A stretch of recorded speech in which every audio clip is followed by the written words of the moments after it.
आता पाहूया 36 जिल्हे 50 बातम्या।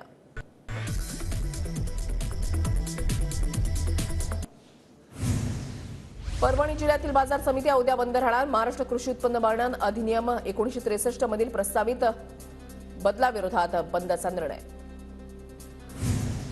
नाशिक शहरातील बाजार समिती उद्या बंद राहणार। राज्य सरकारच्या निर्णयाच्या निषेधार्थ 1 दिवसाचा संप। संपाकाळामध्ये बाजार समितीमधील सर्व व्यवहार बंद राहणार।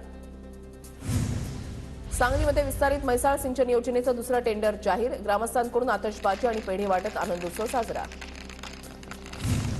प्रलंबित मागण्यांसाठी राज्यामधील निवासी डॉक्टरांचा चौथ्या दिवशी संप सुरू। रुग्णालयांमधील आपत्कालीन सेवा सुरू। संपामुळे तातडीच्या नसलेल्या शस्त्रक्रिया पुढे ढकलण्याचा निर्णय।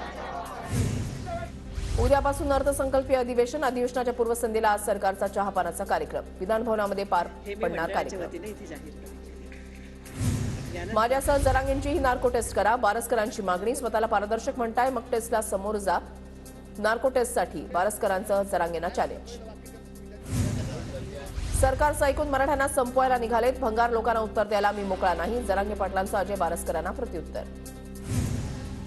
अजय बारसकर यांचा देहू संस्थानाशी संबंध नाही। अजय बारसकरांबाबत देहू संस्थानाचा खुलासा, तर आमचा जरांगेंना पाठिंबा। देहू संस्थानचा खुलासा। परभणीमध्ये ओबीसी मराठा वाद पेटण्याची शक्यता। 26 तारखेच्या ओबीसी एल्गार मेळाव्यामध्ये मराठा संघटनांकडून भुजबळांना विरोध। परभणीमध्ये भुजबळांना न येऊ देण्याचा संघटनांचा आक्रमक पवित्रा। महानंद डेअरी हस्तांतरणासाठी एनडीडीबीनं राज्य सरकारकडे 253 कोटी रुपये मागितले। या व्यवहारामध्ये पारदर्शकता नाही। हस्तांतरणाबाबत राज्य सरकार डेअरी बोर्डाशी चर्चा करत असलेला करार जाहीर करा, किसान सभेची मागणी। छत्रपती संभाजीनगर लोकसभेसाठी शिवसेना आणि भाजपमध्ये रस्सीखेच। संभाजीनगर लोकसभेसाठी भाजपकडून अतुल सावेंच्या नावाची चर्चा, तर शिवसेनेकडून संदीपान भुमरे यांच्या नावाची चर्चा।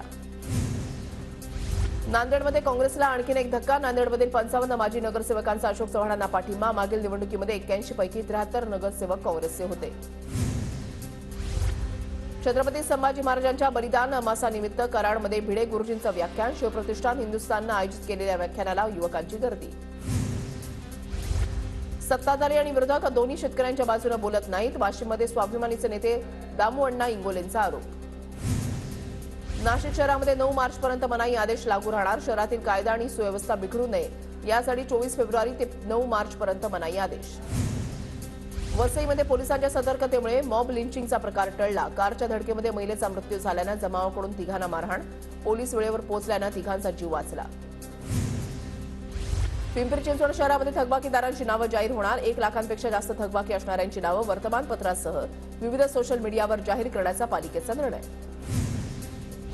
पुणे शहराला पाणी पुरवठा करणाऱ्या खडकवासला धरणामध्ये केवळ 55% पाणी साठा। आज कालवा समितीची महत्त्वाची बैठक। बैठकीमध्ये पिण्याच्या पाण्यासाठी अतिरिक्त नियोजन करण्यासाठी चर्चा होणार। प्रत्येक मतदान केंद्रावर उमेदवारावरील दाखल गुन्हे आणि संपत्तीची माहिती लावली जाणार। निवडणूक आयोगाचे मुख्य अधिकारी श्रीकांत देशपांडे यांची माहिती। बुलढाण्यामध्ये वन विभागाकडून आमदार संजय गायकवाड यांच्यावर गुन्हा दाखल। वन्यजीव संरक्षण अधिनियम 1972 अंतर्गत गुन्हा।